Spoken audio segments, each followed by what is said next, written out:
I nderuar trup gjykues, nderuar kryetar, të nderuar të pranishëm, lejoni t'i përshëndes familjen dhe miqtë e mi lart në galeri, si dhe gjithë qytetarët e Republikës Kosovës. Është hera e tretë, edhe shpresoj të jetë e fundit, që unë marr fjalën në këtë sallë gjyqi. Kanë kaluar më shumë se 5 vite nga fillimi I këtij procesi gjyqësor.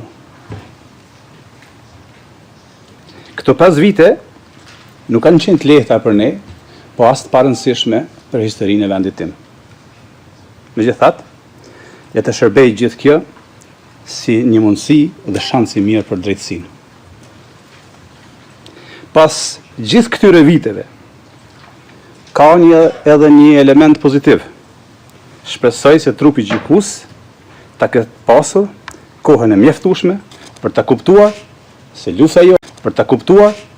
lusa jon ishte e drejtë dhe se pretendimet e prokurorisë nuk qëndrojnë. Në fjalën time në këtë sallë në prill të vitit 2023, kur ky proces sapo kishte filluar, thash se po përballesha me një akt akuzë të pabazuar. Sot, pas gjithë këtij rrugtimi, rrjedha e procesit më ka dhënë të drejtë. Akuzat ndaj nesh janë tërësisht të pabazuara dhe të padrejta. Unë nuk jam ngritur sot këtu ta mbroj veten time, sepse këtë gjë din më së miri dhe e kanë bërë avokatët e mi. Nuk jam këtu as për t'ju treguar ju për drejtësinë, sepse ju dini më mirë se çdo kush atë. Unë sot jam këtu për të kërkuar nga ju që pikërisht ta ushtroni atë drejtësinë. Edhe pse kanë kaluar gati 3 vite nga fillimi I këtij procesi, prokuroria ka vazhduar të mbështetet në pretendime që nuk kanë bazë në të vërtetën dhe në një përpjekje të vazhdueshme për të njëllosur një luftë që në thelb ishte çlirimtare. Megjithëse prokuroria, që në fillim të paraqitjes së saj, të fjalës përfundimtare, deklaroi se nuk kërkon dënimin e shtabit përgjithshëm të UÇK-s, gjatë gjithë kohës që pati në dispozicion, shënjesër e saj ishte pikërisht shtabi përgjithshëm I UÇK-s, ushtria çlirimtare dhe në veçanti qëllimi I saj, që ishte pavarësia e Kosovës. Madje krijoi përshtypje sikur vetë pavarësia po trajtohej si një qëllim I përbashkët kriminal. Në përpjekje për ta ngarkuar me përgjegjësi shtabin e përgjithshëm të UÇK-s, prokuroria mbajti qëndrime akuzuese si, citoj, shtabi I përgjithshëm kërkonte pavarësinë. Apo me tutje, shtabi I përgjithshëm deklaroi se nuk do ta mbështeste autonominë. Mbyll citatin. Është e vështirë të kuptohet kundër kujt realisht është ngritur kjo akt akuzë. Kundër nesh me pretendime për veprime konkrete, apo kundër nesh sepse luftuam për pavarësinë e Kosovës. Kjo mbetet për të vlerësuar nga ju I nderuar trup gjykues. Po aq problematike është përpjekja e prokurorisë për ta ndarë shoqërinë e Kosovës në dysh. Në ata që ishin për pavarësi dhe në ata që ishin për autonomi. Sikur të donte që me çdo kusht të krijonte përçarje mes qytetarëve të Republikës Kosovës. Për ta ilustruar këtë, po parafrazoj atë që prokuroria deklaroi në paraqitjen e provave javën e kaluar. Citoj: Shtabi I përgjithshëm kërkonte pavarësinë e Kosovës, partitë politike që mbështesin autonominë konsideroheshin tradhtare. Të nderuar, në Kosovë nuk ka pasur kurrë asnjë parti politike shqiptare që ishte kundër pavarësisë. Dhe rrjedhimisht asnjë që e mbështeste ndonjë autonominë në Serbi. Të gjitha partitë politike shqiptare ishin për pavarësinë, ashtu siç ishte edhe vetë qëllimi I ushtrisë çlirimtare të Kosovës. Ta paraqesesh mbështetjen për pavarësi si kërkesë radikale dhe autonominë si moderne, është një sulm jo vetëm ndaj historisë Kosovës, por edhe ndaj të ardhmes së saj. sikur prokuroria përpiqet të na ndajë shqiptarëve mes veti dhe ta barazojë UÇK-n me krimet e Serbisë. Askush nuk mund ta bëjë asnjërin e as tjetrën. Lufta qeverimtare nuk mund të barazohet me shtesin vrasës të Serbisë. Ta barazosh rezistencën e një populli të shtypur me një plan kriminal do të thotë ta vendosësh në të njëjtin nivel rezistencën e të shtypurit me projektin e shtypsit. Ky barazim nuk është vetëm i pasakt, por thellësisht i padrejtë. Të përpiqesh të ndërhysh me qëllim në ndryshimin e fakteve historike përmes akuzave me pretendime të shtrëmbura, është thjesht të përpiqesh ta rishkruash historinë. E historia e Kosovës nuk mund të rishkruhet, aq më tepër në një sallë gjyqi. Historinë e Kosovës e kanë shkruar me çmimin e sakrificës qytetarët e saj, luftëtarët e lirisë dhe dëshmorët e atë dheut. Kur Serbia dhe Miloševiqi vrisnin moshatarët e mi, helmonin nxënës dhe student, i largonin prindrit tanë nga puna, mbyllin shkolla e spitale, në ndiqnin për të na vrarë dhe zbatonin spastrim etnik e gjenocid, çfarë duhet bënim ne? Të mos reagonim? Serbia kur nuk fshehu qëllimin e saj ndaj shqiptarëve. Në këtë sallë gjyqi dëgjuam dëshminë e generalit Clark, i cili gjatë një takimi që kishte pasur me kasapën e Ballkanit, aja kishte deklaruar hapur qëllimet e tij për shqiptarët. Ne edhe gjithë opinioni që e përcillte atë dëshmi dëgjuam generalin e NATO-s teksa tha, citoj: Miloševiqi më tha se e dim se si të sillemi me shqiptarët. Duhet vrarë të gjithë. Edhe ne e dinim këtë, sepse Serbia kur nuk e fshihte qëllimin e saj ndaj shqiptarëve. Prandaj pyes sërish, çfarë duhej të bënim ne? Ta prisnim radhën për të vrarë, apo të iknim nga vendi dhe shtëpitë tona? Asnjërin dhe as tjetrën. Prandaj duhej të rezistonin.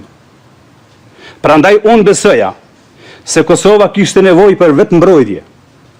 Kishte nevojë për njerëz të gatshëm ta jepnin edhe jetën për vendin e tyre. Kishte nevojë për dikë siç ishte Adem Jashari dhe ushtria shqiptare e Kosovës. Prandaj unë ju bashkova Adem Jasharit. Ushtria shqiptare e Kosovës nuk u krijuan nga dëshira, por nga nevoja. Ishte reagim ndaj dhunës sistematike dhe mohimit të dinjitetit. Nuk ishte aventurë, ishte mbijetesë. Të nderuar, unë isha pjesë e një ushtrie vullnetare, 100% vullnetare, e përbërë nga civil, mësues, student, bujq, punëtor, prindër, njerëz që u detyruan t'i marrin armet sepse nuk kishin rrugë tjetër. Në një pjesë të parashtrimeve të saj, prokuroria në mënyrë të çuditshme dhe në formë akuze, me të cilëson si një njeri person i afërt me Adem Jasharin dhe si organizator që gëzon të respekt. Nuk është e qartë nëse kjo është menduar si akuzë apo si vlerësim. Për mua, të qenit bashkëluftari Adem Jasharit është nderi më i madh që mund ta kisha.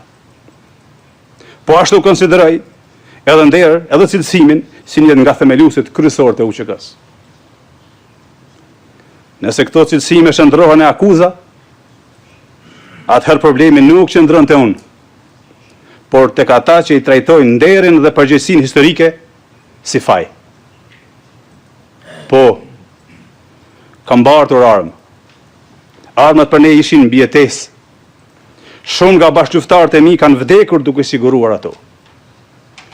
Ne kërkuam ndihmë dhe armë edhe nga vendet mike, përfshirë edhe Shtetet e Bashkuara të Amerikës, gjë që është trajtuar edhe në këtë sallë. UÇK-ja nuk kishte qëllim tjetër përveç lirisë. Nuk kishte plane për të sulmuar civil apo kundërshtar politik. Ushtria Qlirimtare e Kosovës nuk ishte parti politike, ishte ushtri qlirimtare. Madje, Edhe nëse lufta në Kosovë nuk të ndalej në qershor të vitit 1999 dhe do të vazhdonte deri në ditën e sotme, unë ende do të isha ushtarja dheu tim.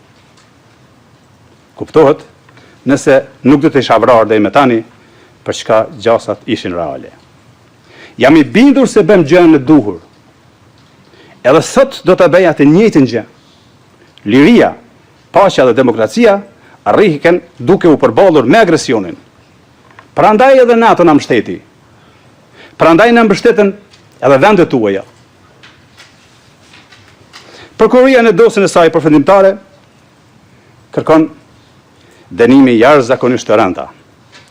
Aq të gjata saqë në thelb synojnë të na ndalojnë përgjithmonë kthimin në vendin tonë. Koha sigur do të kthehem në Kosovë, tash tutje varet nga vendimi juaj. Por prokuria duhet ta kish kuptuar se kur do që të kthehem, unë do të kthehem në Kosovën e lirë. Në Kosovën për të cilën jam krenar, që i kam dalë Zot në kohën më të duhur dhe për lirinë së cilës kam qenë dhe mbetem i gatshëm ta jap edhe jetën sa herë që do të kërkohej nga unë. Në respekt të secilit për jush në këtë sallë, besoj se po të ishin vendet tuaj në rrethonat e njëjta me ato që ka përjetuar Kosova, do të vepronit njësoj. Jam i bindur se dhe ju do të luftonit për njerëzit dhe vendet tuaja. Ashtu siç kanë bërë paraardhësit tuaj, para se vendet tuaja të bëheshin të lira e demokratike. Gjatë luftës ndodhin shumë gjëra. Ka kaos, frikë, veprime individuale dhe dhimbje të akumuluar nga vitet e të tëra me shtypje. Lufta gjithmonë le pasoja dhe viktimat e saj. Pikërisht, këto viktima kanë nevojë për drejtësi të mbështetur mbi të vërtetën. Sepse drejtësia që nuk mbështetet në të vërtetën i lëndon viktimat për herë të dytë dhe shkatron vetë qëllimin e saj. Pas gjithë asaj që dëgjuam nga palët gjatë këtyre viteve, kërkesa ime është e thjeshtë. Që vendimi të mbështetet vetëm në ato që është provuar, jo në ato që është sugjeruar. Në fakte e jo në hamendje, në ligje e jo në përshtypje.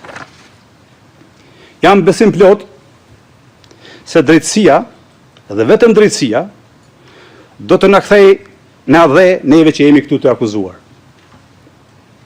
Në fund, dëshiroj t'i falenderoj ekipet tona të mbrojtjes dhe në veçanti ekipin tim të udhëhequr nga Jeffrey Roberts për angazhimin profesional në mbrojtjen time, në mbrojtje të së drejtës dhe mbi të gjitha në mbrojtje të luftës sonë të drejtë.